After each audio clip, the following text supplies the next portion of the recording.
Sejumlah informasi dari berbagai daerah di Provinsi Banten kami sajikan dalam Berita Banten yang dipersembahkan oleh PRSSNI Banten dan disiarkan serentak oleh seluruh radio anggota di 8 kabupaten kota di Provinsi Banten.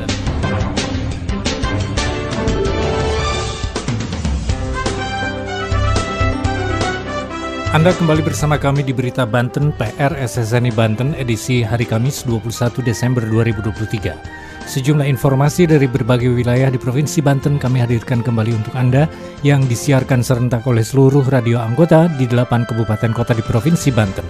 Dan inilah informasi utamanya. Dinas Kependudukan dan Catatan Sipil Kota Tangerang Selatan membatasi pencetakan KTP elektronik menjelang peralihan ke Identitas Kependudukan Digital atau IKD. PHRI Kabupaten Pandeglang menargetkan 100% okupansi pada libur Nataru mendatang. Pemerintah Kabupaten Serang bersama Kejari Serang melakukan kerjasama perkuat upaya pencegahan korupsi di sekolah. Bersama saya Aldi Akbar, inilah Berita Banten selengkapnya. Pendengar, Perhimpunan Hotel dan Restoran Indonesia atau PHRI Kabupaten Pandeglang menargetkan 100% okupansi pada libur Nataru mendatang. PHRI Pandeglang telah melakukan persiapan menyeluruh dalam menyambut Nataru, termasuk penataan bangunan hotel dan villa, peningkatan keamanan, serta penawaran paket liburan yang menarik. Berikut laporan Kang Subuh dari Radio Muara Paranti Pandeglang. Pendengar, Perhimpunan Hotel dan Restoran Indonesia PHRI Kabupaten Pandeglang menargetkan 100% okupansi pada libur Natal dan Tahun Baru mendatang. Hal tersebut disampaikan Ketua PHRI Kabupaten Pandeglang, Widi Asmanto. Widi Asmanto menjelaskan PHRI Pandeglang telah melakukan persiapan menyeluruh untuk menyambut libur Nataru, termasuk penataan bangunan resort hotel dan villa, peningkatan keamanan, serta penawaran paket liburan yang menarik. Hal senada juga disampaikan Humas PHRI Pandeglang, Uding Saipudin. Uding menjelaskan saat ini dirinya bersama pelaku wisata lainnya telah melakukan berbagai persiapan, di antaranya memberikan harga khusus untuk malam Natal dan Tahun Baru. Dirinya mengaku menaikkan harga sekitar 25 hingga 30% dari biasanya, dikarenakan harga tersebut termasuk pelayanan tambahan di malam Natal dan Tahun Baru. Itu pasti Kang Subuh ya, kalau pas begitu di Natal dan terutama akhir tahun ya. Akhir tahun itu bisa ada kenaikan, durasi sekitar 25-30% dari harga weekend biasa. Kenapa itu muncul Kang Subuh?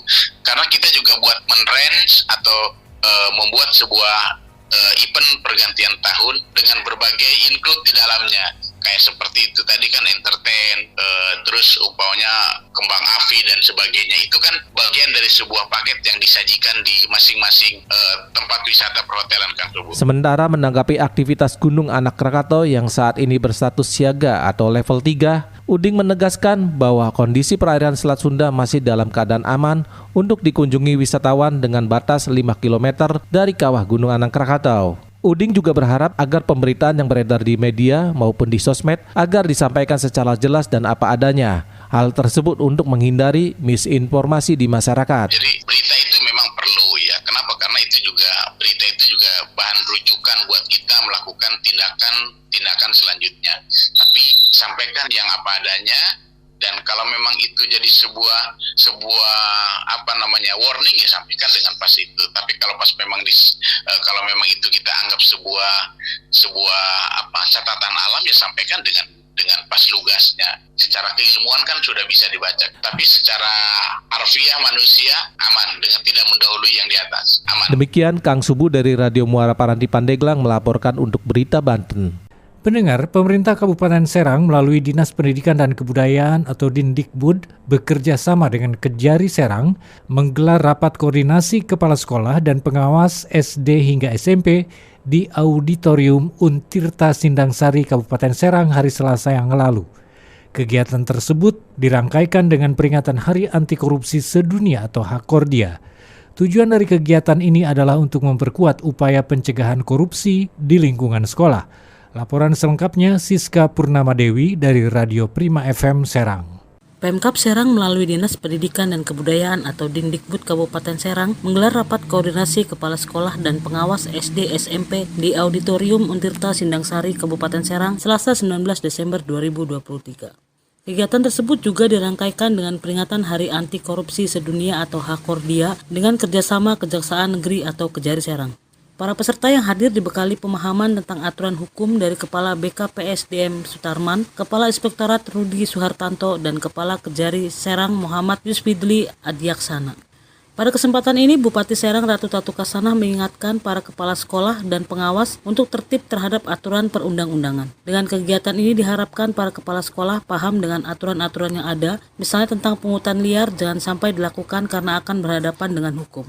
Menurut Tatu, Pemkab Serang melalui Dindikbud harus mengutamakan pencegahan tindak pidana korupsi terhadap pendidik dan tenaga kependidikan. Saya selaku pimpinan harus memastikan bahwa para kepala sekolah, guru, pasukan kami ini dari bidang pendidikan harus tahu. Jangan sampai bisa masuk ke ranah hukum, mereka menyebutkan mereka belum tahu aturannya. Nah, ini upayanya kita sampaikan. Ya kalau sudah disampaikan dan konsekuensinya tadi seperti Pak Kajari sampaikan, Inspektorat sampaikan, mereka kan kalau akan melakukan kesalahan dengan sengaja, dengan niat, berpikir ulang pasti. Sementara Kepala Dindikbud Kabupaten Serang Asep Nugraha Jaya menambahkan, tindak lanjut dari rapat koordinasi ini kepala sekolah akan menandatangani fakta integritas. Akan dituangkan hal-hal yang berkaitan kesanggupan mengikuti aturan dan kesiapan atas sanksi yang mungkin didapat jika melakukan kesalahan. Saya dengan Pak Kepala BKPSDM nanti akan siapkan semacam sebuah form ya, fakta integritas yang di situ menuangkan hal-hal yang berkaitan dengan kesanggupan dan kesiapan atas sanksi yang dilanggar. Nanti ditandatangani oleh yang bersangkutan, diketahui oleh Pak Kepala BKPSDM, diketahui oleh kami. Jadi kalau ada kepala sekolah melanggar asusila, sanksinya ini siap tanda tangan. Itu bentuk realnya nanti dia. Ini kan udah Desember, nanti di awal tahun lah. Dijantung semua jenis pelanggaran, terutama hal-hal yang berkaitan dengan tindakan asusila, bullying dan segala macam. Sedangkan Kepala Kejari Serang Muhammad Yusfidli Adiaksana mengatakan kegiatan ini merupakan kolaborasi Pemkab Serang dan Kejaksaan dalam rangkaian peringatan Hakordia. Pihaknya diminta memberikan poin penting bagi upaya pencegahan korupsi dalam lingkungan tanggung jawab dan fungsi serta kinerja para kepala sekolah. Sehingga tadi kami sampaikan sebagai bagian dari penerangan hukum yang diberikan oleh Kejari, upaya untuk melihat seperti apa sih pungutan liar itu dan mengapa harus dihindari. Jadi kami sudah berikan penekanan dan juga kami berikan penekanan kepada unsur kerugian negara yang merupakan pasal-pasal yang utama juga untuk dihindari. Ia juga menyampaikan sejumlah catatan agar kepala sekolah tidak melakukan pungutan liar di sekolah, termasuk tidak boleh melakukan hal itu melalui jalur komite sekolah. Kejari ingin upaya pencegahan ini menjadi prioritas jika sampai proses hukum itu adalah upaya terakhir. Saya Siska Purnawati melaporkan dari Radio Prima FM untuk Berita Banten. Berita Banten. Anda masih bersama kami di Berita Banten PR SSNI Banten.